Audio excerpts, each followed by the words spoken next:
Big boss Malayalam season 7 അങ്ങനെ ആ, ആരിൻ്റെയും അതുപോലെ ജിസേലിൻ്റെയും പേരൻസ് ഒക്കെ വന്നിട്ടുണ്ട്. അപ്പം ജിസേലിൻ്റെ അമ്മയും ആരിൻ്റെ അമ്മയൊക്കെയാണ് വന്നിട്ടുള്ളത്. ആദ്യം വന്നത് ജിസേലിൻ്റെ അമ്മയാണ്. അപ്പം ജിസേലിൻ്റെ അമ്മ വന്നിട്ട് ഇവിടെ എല്ലാവരും അനുമോളെ ചെന്ന് കെട്ടിപ്പിടിക്കുകയും ഉമ്മ കൊടുക്കുകയും അനുമോളെ അടുത്ത് എല്ലാവർക്കും ഭയങ്കര കാര്യമാണല്ലോ.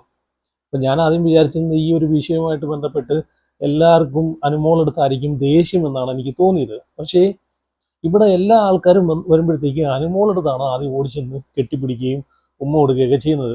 ഇവിടെ അതുപോലെ ജിസേലിൻ്റെ അമ്മയും വന്ന ഉടനെ അനുമോളെ കെട്ടിപ്പിടിച്ച് ഉമ്മയൊക്കെ കൊടുക്കുന്നുണ്ട്.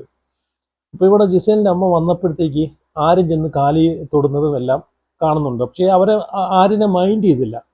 അപ്പോൾ ഇത് ജിസേല് ശ്രദ്ധിച്ച് ജിസേല് അമ്മയെടുത്ത് ചോദിക്കുന്നുണ്ട്, എന്തുകൊണ്ട് ആരും വന്ന് കാലിലൊക്കെ തൊട്ടിട്ടും അമ്മ മൈൻഡ് ചെയ്തില്ല എന്ന് ചോദിക്കുന്നുണ്ട്. അപ്പോൾ ആ ജിസേലിൻ്റെ അമ്മ പറയുന്നുണ്ട്, ഞാൻ കണ്ടില്ല, ശ്രദ്ധിച്ചില്ല, കാരണം എല്ലാവരും വന്ന് ഓടി വന്ന് കെട്ടിപ്പിടിച്ചപ്പോഴത്തേക്ക് ഞാൻ ഒരു ഇതിലായിപ്പോയി എന്ന് പറയുന്നുണ്ട്. എനിക്ക് തോന്നിയൊരു കാര്യം എന്ന് വെച്ച് കഴിഞ്ഞാൽ ഇത് മനഃപൂർവ്വം അവർ അവോയ്ഡ് ചെയ്തതാണ്.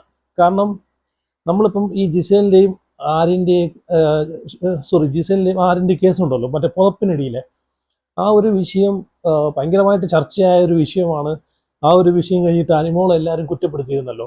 അപ്പോൾ ഇവിടെ ഇവിടെ ഒരു കാര്യമാണ് എനിക്ക് മനസ്സിലായത്, ജിസേലിൻ്റെ അമ്മയ്ക്ക് പോലും ആരിനെ ഇഷ്ടപ്പെടുന്നില്ല. ആരിനും ഇവരും തമ്മിലുള്ളൊരു ഫ്രണ്ട്ഷിപ്പ് എന്ന് പറയുന്നത് തന്നെ ഇവർക്ക് തന്നെ അത് വെളിയിൽ നിന്ന് കണ്ടിട്ട് ഇഷ്ടപ്പെടുന്നില്ല. അതുകൊണ്ടാണ് ആരിനും ഇവിടെ മനഃപൂർവ്വം അവരെ അവോയ്ഡ് ചെയ്ത് കളഞ്ഞത് അല്ലേ? ഉറപ്പായിട്ടും അതങ്ങനെയാണ്, എനിക്ക് അങ്ങനെയാണ് തോന്നിയത്. അപ്പം ഇത് ജനങ്ങൾ പറയുന്നതെന്നൊന്നുമല്ല, വെറുതെ അല്ല കേട്ടോ. ആരിൻ്റെ ജിസേലിൻ്റെ അമ്മയ്ക്ക് തന്നെ അവരെ ഒരു ഫ്രണ്ട്ഷിപ്പ് ആയിക്കോട്ടെ, ഇനി അതിനപ്പുറം എന്തെങ്കിലും ഉണ്ടെങ്കിൽ എന്താണെങ്കിലും അവർക്ക് തന്നെ അത് ഇഷ്ടപ്പെട്ടിട്ടില്ല. കാരണം അവർ കയറി വന്നിട്ട് ആരിനെ മൈൻഡ് പോലും ചെയ്തില്ല, അതല്ലേ. പിന്നെ ആരിൻ്റെ അമ്മ വരുന്നുണ്ട്. ആരിൻ്റെ അമ്മ വന്നിട്ട് ആദിലെ നൂറേയും കൂടെ കെട്ടിപ്പിടിച്ച് ഉമ്മ വെച്ചിട്ട്, നിങ്ങൾ എനിക്ക് പറക്കാതെ പോയ മക്കളാണ്, നിങ്ങൾ എൻ്റെ വീട്ടിൽ വരണം, നിങ്ങളെ രണ്ടുപേരെയും ഞാൻ ദത്തെടുത്തേക്കുവാണെന്നൊക്കെ പറഞ്ഞിട്ട് അവർ രണ്ടിനെയും കെട്ടിപ്പിടിച്ച് ഉമ്മയൊക്കെ കൊടുക്കുന്നുണ്ട്. അപ്പം നിങ്ങളെ മാതാപിതാക്കളൊന്നും വന്നിട്ടില്ലല്ലോ. അപ്പം വേറൊരു കാര്യം എന്ന് വെച്ചാൽ അത് അവരെങ്ങനെ വരും? അവരിപ്പം ഇവർ ഞാനൊരു ഓപ്പണായിട്ട് പറയാണ്, പക്ഷെ ഇവരെ ആശയങ്ങളോട് എനിക്ക് യോജിപ്പില്ല.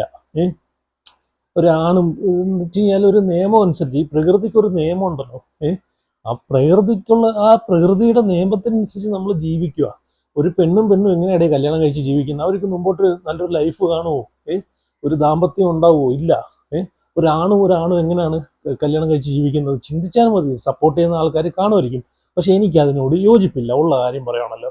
അപ്പോൾ ഇത്രയും ഒരു ഷോയിൽ, ഇത്രയും ഒരു പബ്ലിക്കായിട്ട് നടക്കുന്നൊരു ഷോയിൽ, വലിയൊരു ഷോയിൽ ചെന്ന് നിന്നിട്ട് ഈ പറയുന്ന അവരെ മാതാപിതാക്കളോ വരുമെന്ന് തോന്നുന്നുണ്ടോ? അവർക്ക് ഒന്നുമില്ലെങ്കിൽ അവർക്ക് കുറച്ച് ഇത് നാണമാനമൊക്കെ കാണുമല്ലോ. ഞാൻ ഇവരെ കുറ്റപ്പെടുത്തുമല്ല, ഇവരെ ആശയങ്ങളോട് നമുക്ക് അംഗീകരിക്കാൻ പറ്റത്തില്ല, പക്ഷെ അവർക്ക് ഇഷ്ടമുള്ള രീതിയിൽ നടക്കാം. പക്ഷേ ഞാൻ പൊതുവായിട്ടുള്ളൊരു കാര്യം പറയുവാണ്, നമ്മളൊന്ന് ചിന്തിച്ച് നോക്കിക്കേ. എത്ര നാൾ ഇവരിങ്ങനെ ജീവിക്കും എന്നൊന്ന് ചിന്തിച്ച് നോക്കിക്കേ. ഇവർക്ക് മുമ്പോട്ട് നല്ലൊരു ലൈഫ് കാണുമോ? ഇതിനൊക്കെ സപ്പോർട്ട് ചെയ്യുന്ന ആൾക്കാർ കാണും. അപ്പം അത് അവരുടെ ഇഷ്ടം, അവരെങ്ങനെ വേണമെങ്കിലും ജീവിച്ചോട്ടെ. പക്ഷേ അവർ മറ്റുള്ളവരിലേക്കൊന്നും ആ ആശയം ഇത് ചെയ്ത് വിടുന്നില്ല. ഓക്കെ, കാര്യം ശരി തന്നെ, പക്ഷെ ഇത് നമുക്ക് അംഗീകരിക്കാൻ പറ്റാത്തൊരു കേസാണ്. അവരെ വീട്ടുകാർ എങ്ങനെ വരും? ഈ ഇത്രയും ലക്ഷക്കണക്കിന് ആൾക്കാർ കണ്ടുകൊണ്ടിരിക്കുന്ന ഒരു ഷോയിലേക്ക് അവർ വന്നിട്ട് അവർ നാണം കെടുന്ന രീതിയിൽ അവർ വന്ന് നിൽക്കുമോ? എൻ്റെ നമ്മൾ മക്കളെ രണ്ടുപേരെയും സപ്പോർട്ട് ചെയ്യുന്നു, ചേർത്ത് പിടിക്കുന്നു എന്ന് പറഞ്ഞുകൊണ്ട് അവർ വരുമോ? ഇല്ല. അവർക്ക് അവരെ മക്കളുടെ അവരുടേതായിട്ടുള്ള ആഗ്രഹങ്ങൾ കാണും. അതൊക്കെ സ്വാഭാവികമായിട്ട് എല്ലാ മാതാപിതാക്കൾക്കും ഉള്ളതാണ്. പക്ഷെ ഇവരിങ്ങനെ പോകുമ്പോഴത്തേക്ക് അവർക്ക് താങ്ങാൻ പറ്റാത്ത വിഷമമായിരിക്കും. ഇപ്പം അവരെ സൈഡും കൂടെ നമുക്ക് നോക്കണം. അല്ലാതെ ഈ രണ്ട് വ്യക്തികളെ ആദിലെ നൂറെ മാത്രം പൊക്കി പിടിച്ചുകൊണ്ട് നടക്കേണ്ട കാര്യമൊന്നുമില്ല. അവരെ മാതാപിതാക്കളെയും കൂടെ നോക്കണം. എന്തൊക്കെ പറഞ്ഞാലും അവരും കൂടെ ആണ്. അവരില്ലെങ്കിൽ നമ്മളില്ല, അത് വേറെ കാര്യം. കാരണം ഇപ്പം തന്നെ ഈ ഒരു സീസണിൽ തന്നെ ഇപ്പം തന്നെ നമ്മൾ അനീഷിൻ്റെ അമ്മ വന്നപ്പോഴത്തേക്ക് നമ്മൾ എന്തുമാത്രം പറഞ്ഞതാണ് അല്ലേ. അനീഷിൻ്റെ അമ്മയെ കണ്ടപ്പോഴത്തേക്ക് പൊട്ടിക്കരയുന്നു, അക്ബറിൻ്റെ അമ്മ വന്നപ്പോഴത്തേക്ക് അക്ബർ പൊട്ടിക്കരയുന്നു. അപ്പം മാതാപിതാക്കൾ എന്ന് പറഞ്ഞു കഴിഞ്ഞാൽ അത് പറഞ്ഞറിയിക്കാൻ പറ്റാത്തൊരു വാക്കാണ്. അപ്പം അവരെ വിഷമിപ്പിച്ചിട്ട് ഇതുപോലെ പോയി ജീവിക്കുമ്പോഴത്തേക്ക് അതൊക്കെ അവർ ഫേസ് ചെയ്തേ പറ്റൂ. അപ്പോൾ ഇത് ആര്യൻ്റെ അമ്മ വന്നിട്ട് കെട്ടിപ്പിടിക്കുന്നു, നിങ്ങൾ എൻ്റെ മക്കളാണ്. ഇതേ ഒരു സിറ്റുവേഷൻ ആര്യൻ്റെ വീട്ടിൽ സംഭവിച്ച ആര്യനൊരു വേറൊരു ഒരാളുമായിട്ട് ഒരുത്തനെ പിടിച്ചുകൊണ്ട് വന്നിട്ട് ഇതുപോലെ ജീവിക്കുകയാണെങ്കിൽ അവർ അക്സെപ്റ്റ് ചെയ്യുമോ? ഇല്ല. പറയുമ്പോൾ പറയാം, ജനങ്ങൾ കാണാൻ വേണ്ടിയിട്ട്, ഒരു സിമ്പതിക്ക് വേണ്ടിയിട്ട്, വോട്ടിന് വേണ്ടിയിട്ട് പലതും അവിടെ കാണിച്ചു കൂട്ടാൻ ഇപ്പോൾ പറയാം. പക്ഷേ സ്വന്തം ലൈഫിലോട്ട് വരുമ്പോഴത്തേക്ക്, സ്വന്തം വീട്ടിലോട്ട് വരുമ്പോഴത്തേക്ക് ആരും ഇത് അക്സെപ്റ്റ് ചെയ്യത്തില്ല. അത് വേറെ കാര്യം.